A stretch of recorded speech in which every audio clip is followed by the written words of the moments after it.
ഈ തോൽവിക്ക് ശേഷം നടത്തിയ ആദ്യ വാർത്താ സമ്മേളനത്തിൽ ഇതേ കാര്യം പാർട്ടിയുടെ സംസ്ഥാന സെക്രട്ടറി എം വി ഗോവിന്ദൻ പറഞ്ഞാണ്. അന്ന് 3 കാര്യങ്ങൾ പറഞ്ഞു. 1, ഭരണവിരുദ്ധ വികാരമില്ല. 2, ശബരിമല ഏശിയിട്ടില്ല. 3, ന്യൂനപക്ഷ വോട്ടുകൾ അങ്ങനെ കുറഞ്ഞിട്ടില്ല. അതിൻ്റെ ഉദാഹരണമായി പറഞ്ഞു മലപ്പുറത്ത് നമുക്ക് 10 ലക്ഷം വോട്ടുകൾ കിട്ടി. അപ്പോൾ പിന്നെ എന്താണ് പരാജയത്തിന് കാരണം? അത് ഞങ്ങൾ പരിശോധിക്കും എന്നാണ് പറഞ്ഞത്.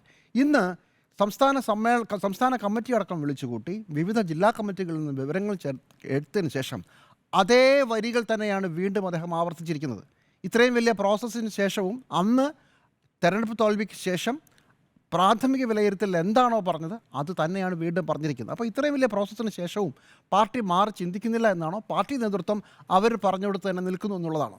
കാരണം നമുക്ക് മനസ്സിലാകുന്നതനുസരിച്ച് സംസ്ഥാന കമ്മിറ്റിയിലും അതുപോലെ തന്നെ ജില്ലാതല അവലോകനത്തിലുമെല്ലാം സംസ്ഥാന സർക്കാരിൻ്റെ ഭരണ തിരിച്ചടികളെക്കുറിച്ച്, പല വിഷയങ്ങളെക്കുറിച്ച്, സ്വർണ്ണപ്പാളിയെക്കുറിച്ച്, ശബരിമലയിലെ വിഷയത്തെക്കുറിച്ച് ഇതെല്ലാം വളരെ വലിയ വിമർശനങ്ങൾ ഉണ്ടായിരുന്നതാണ്. പക്ഷേ വീണ്ടും അതേ കാര്യങ്ങൾ തന്നെ പറയുന്നു. അതോടൊപ്പം ഭരണവിരുദ്ധ വികാരമില്ല. ഈ പറഞ്ഞ 3 കാര്യങ്ങൾ, ഭരണവിരുദ്ധ വികാരമില്ല, ശബരിമല ഏശിയിട്ടില്ല, ന്യൂനപക്ഷങ്ങൾ ഞങ്ങളെ കൈവിട്ടിട്ടില്ല, ഇതിൻ്റെ വിശദീകരണമാണ് ഇന്ന് അദ്ദേഹം നൽകിയത്. അതിന് ഭരണവിരുദ്ധ വികാരമില്ല എന്നതിന് അദ്ദേഹം പറഞ്ഞ കാര്യമാണ് ഞാൻ നേരത്തെ പറഞ്ഞത്. ഓവർ കോൺഫിഡൻസിൽ അണികൾ പ്രവർത്തിച്ചില്ല എന്നുള്ളതാണ്. അപ്പോൾ അതിനകത്ത് സർക്കാർ വളരെ ശരിയാണ് എന്ന ഒരു മുൻധാരണ വെച്ചുകൊണ്ടാണ് പറയുന്നത്. എന്തുകൊണ്ടാണ് സംസ്ഥാന സർക്കാരിൻ്റെ ഭാഗത്ത് നിന്ന് എന്തെങ്കിലും കുഴപ്പമുണ്ടായിട്ടുണ്ടോ ജനങ്ങൾ വോട്ട് ചെയ്യാതിരിക്കാൻ എന്ന് ചിന്തിക്കാത്തത്?